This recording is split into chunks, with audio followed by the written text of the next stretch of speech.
Il y a un type là-bas, je ne me rappelle plus son nom d'ailleurs, qui s'occupe de tous ces trucs de presse, de machin, moi, auquel je ne comprends rien. Il y a des regards qui traversent le temps, des visages qui deviennent des symboles. Celui de Jean Gabin appartient à cette rare catégorie. Né en 1904, disparu en 1976, il incarne à lui seul le cinéma français de tout un siècle. Le monstre sacré, comme on l'appelait, avait cette présence à l'écran qui transformait chaque plan en vérité brute. Qu'il soit ouvrier désabusé dans le quai des Brumes, prisonnier digne dans La Grande Illusion, ou patriarche autoritaire dans les films des années 60, Gabin imposait une silhouette, une voix, une légende. Et pourtant, derrière cette carapace de roc, se cachait un homme sensible, attentif aux autres, profondément marqué par ceux qui l'admiraient.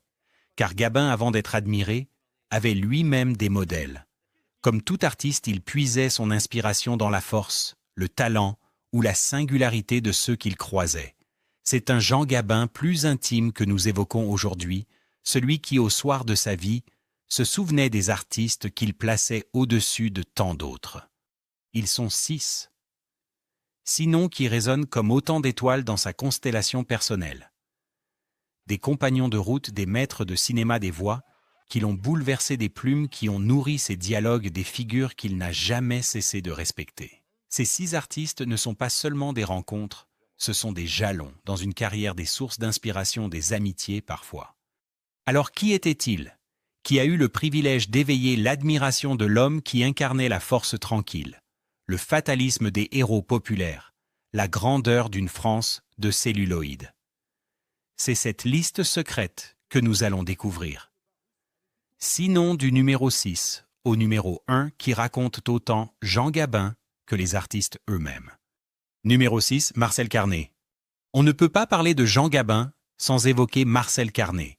Le réalisateur et l'acteur forment l'un des duos les plus marquants du réalisme poétique, ce courant unique qui a défini l'identité du cinéma français des années 30. Carné, avec son allure discrète, était un architecte d'ombre et de lumière, un metteur en scène capable de transformer un décor banal en tableau mélancolique. Gabin lui devenait sous sa direction l'incarnation de l'homme du peuple fort, fragile, amoureux, condamné par un destin trop grand pour lui. Leur première grande collaboration, Quai des Brumes, en 1938, reste une œuvre fondatrice. On y retrouve la fameuse réplique « T'as de beaux yeux, tu sais », prononcée par Gabin à Michel Morgan. Ce moment qui a traversé les générations illustre le génie de Carné, capter une émotion fugitive et en faire une légende. Derrière la caméra, Carné savait attendre l'instant où le silence de Gabin devenait plus parlant que 1000 mots.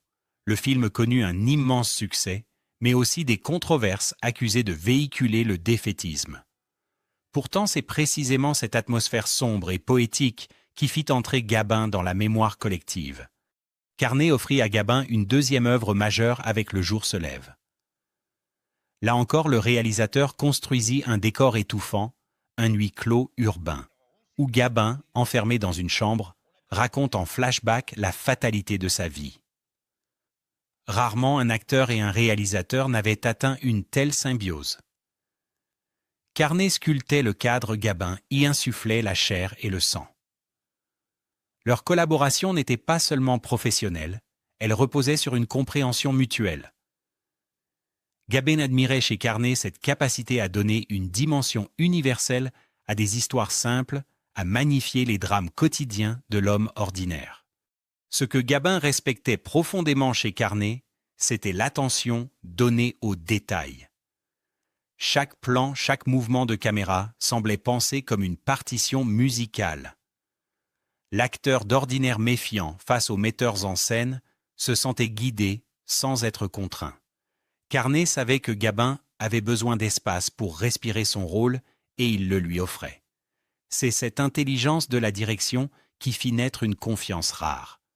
Gabin le disait lui-même, Carné ne cherchait pas à dompter l'acteur, il cherchait à l'éclairer. Au soir de sa vie, Jean Gabin n'oubliait pas cette dette artistique. Si son image est devenue immortelle, c'est aussi grâce au film tourné avec Marcel Carné. Derrière chaque plan figé dans la mémoire du public, il voyait la main patiente et rigoureuse de ce cinéaste. Et quand il révélait les artistes qu'il admirait, Carnet apparaissait naturellement dans la liste, non comme un simple collaborateur, mais comme celui qui avait su révéler en lui toute la complexité de l'âme humaine. Numéro 5, Édith Piaf. Édith Piaf et Jean Gabin appartiennent à la même légende nationale, celle d'une France populaire, cabossée mais vibrante de vérité. La môme Piaf, avec sa silhouette frêle et sa voix d'acier, chantait les blessures de la vie comme personne. Gabin, lui, les incarnait à l'écran. L'un par le chant, l'autre par le cinéma, tous deux exprimaient la condition humaine avec une intensité qui bouleversait. Leurs chemins se croisèrent à plusieurs reprises dans les cabarets parisiens et lors de soirées d'artistes où la bohème et la célébrité se mêlaient. Une anecdote revient souvent. Gabin, déjà star du grand écran, se tenait en retrait lors d'une représentation intimiste de Piaf. Quand elle entonna l'hymne à l'amour, il aurait murmuré à un ami « Elle ne chante pas, elle vit chaque mot ». Cette admiration n'était pas feinte. Gabin savait reconnaître la sincérité brute, et Piaf en était l'incarnation absolue. Ce qui liait ces deux monstres sacrés, c'était la douleur transformée en art. Piaf, marqué par des amours impossibles et des drames personnels, avait cette faculté de faire vibrer une salle entière en 2 notes. Gabin à l'écran portait ce même poids du destin.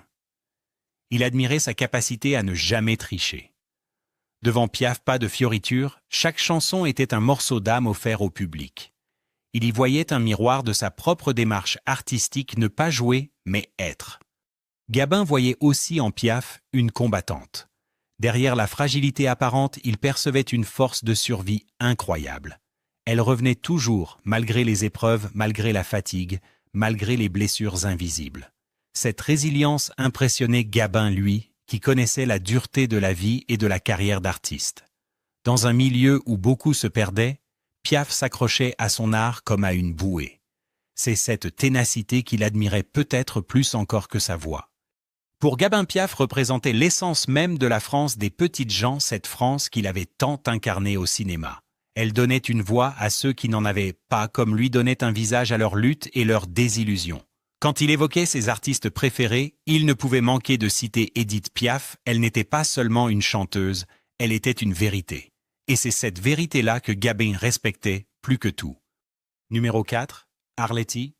Si Jean Gabin avait l'allure d'un rock Arletty, elle était une flamme libre. Leur rencontre sur le tournage de Le Jour se lève en 1939, reste l'un des duos les plus marquants du cinéma français. Arletty, avec son phrasé reconnaissable, entre mille cette gouaille parisienne mêlée d'élégance, offrait un contrepoint idéal à la gravité de Gabin.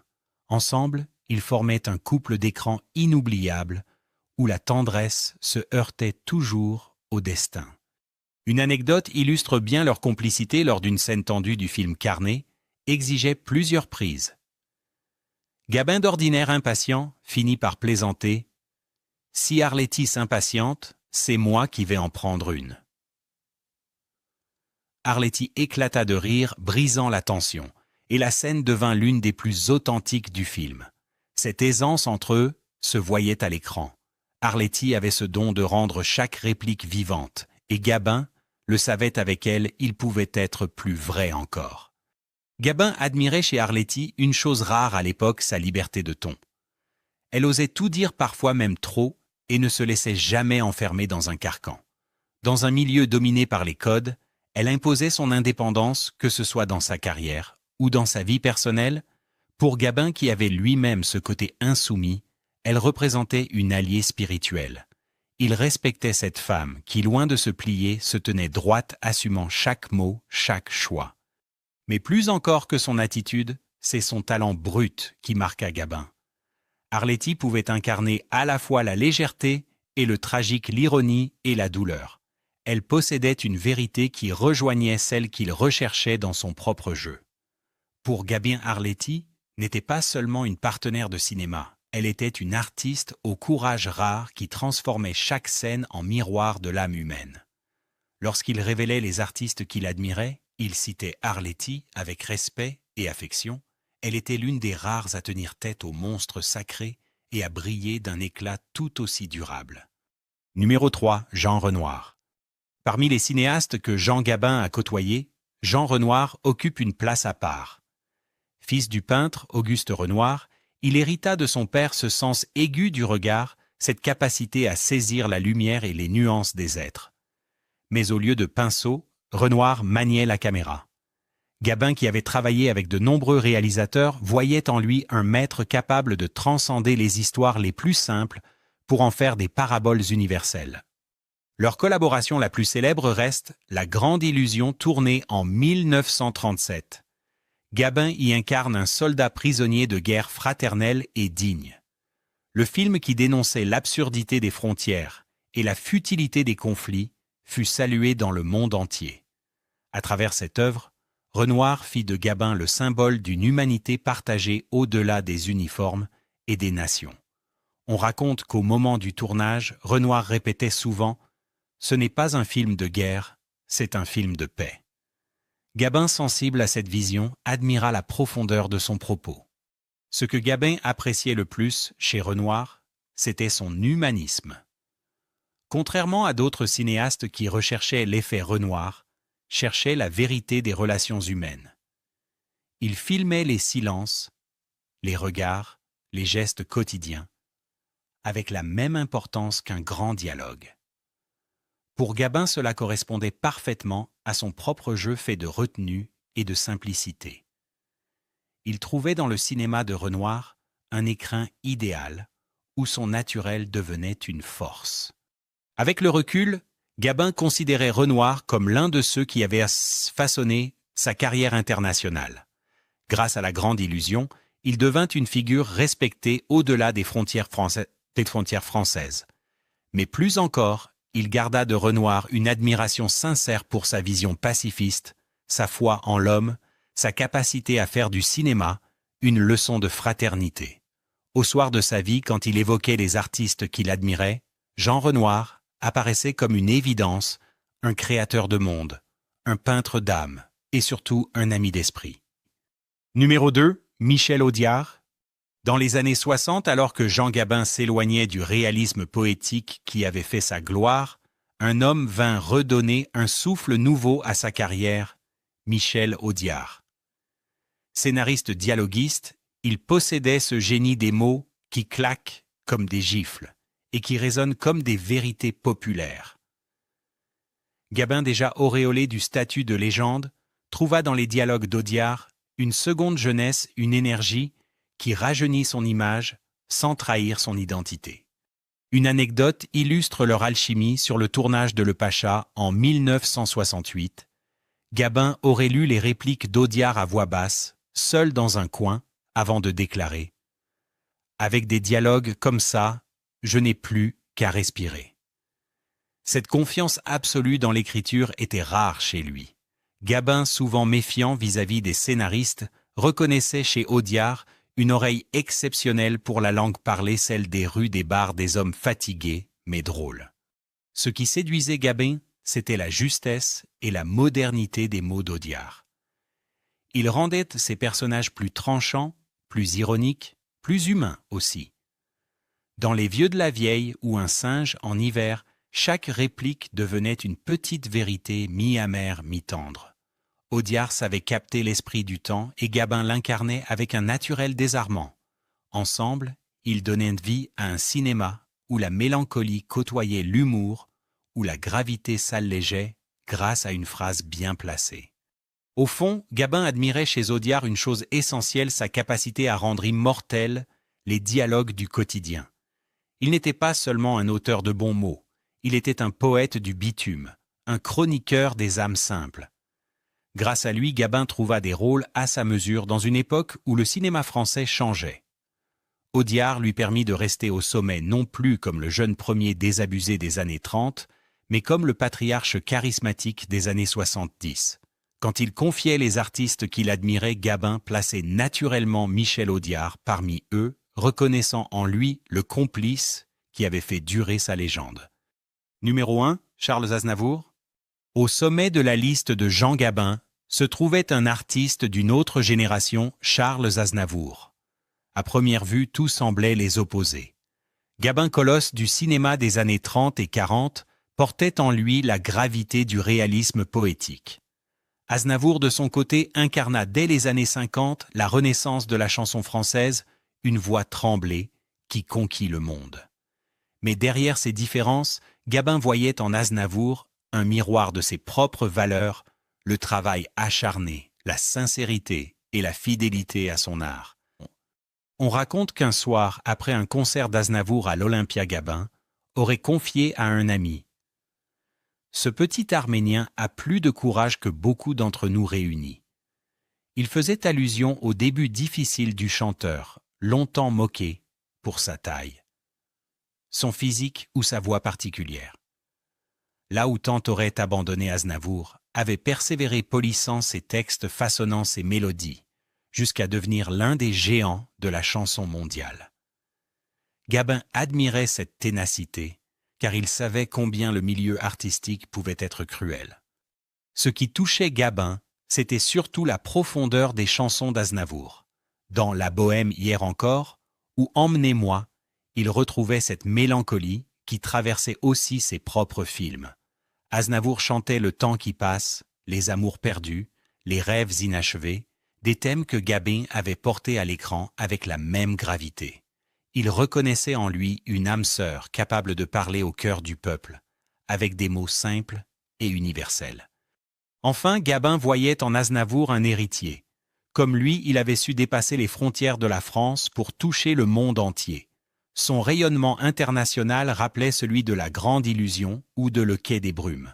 L'admiration de Gabin pour Aznavour allait au-delà de la musique. Il respectait l'homme, sa dignité, son engagement, sa manière de rester fidèle à ses origines, tout en portant haut les couleurs de la culture française. En plaçant Aznavour au sommet de sa liste, Gabin révélait une vérité intime. Même les monstres sacrés ont besoin de modèles. Et parfois ces modèles viennent des générations qui suivent. Au crépuscule de sa vie, Jean Gabin demeurait cet homme pudique, peu enclin aux confidences. Mais lorsqu'il évoquait les artistes qu'il admirait, il laissait entrevoir une part plus intime de lui-même. Derrière le monstre sacré au rôle puissant, se cachait un spectateur émerveillé, attentif aux voix, aux mots et aux images qui avaient façonné son parcours. Carnet, Piaf, Arletty, Renoir. Audiard, Aznavour, 6 noms qui chacun à leur manière avaient accompagné sa route. 6 étoiles dans le ciel personnel de Gabin.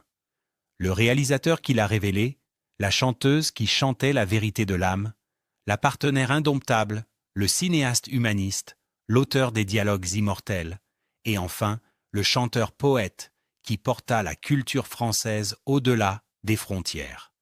En les citant, Gabin reconnaissait que même les figures les plus imposantes s'élève grâce aux autres.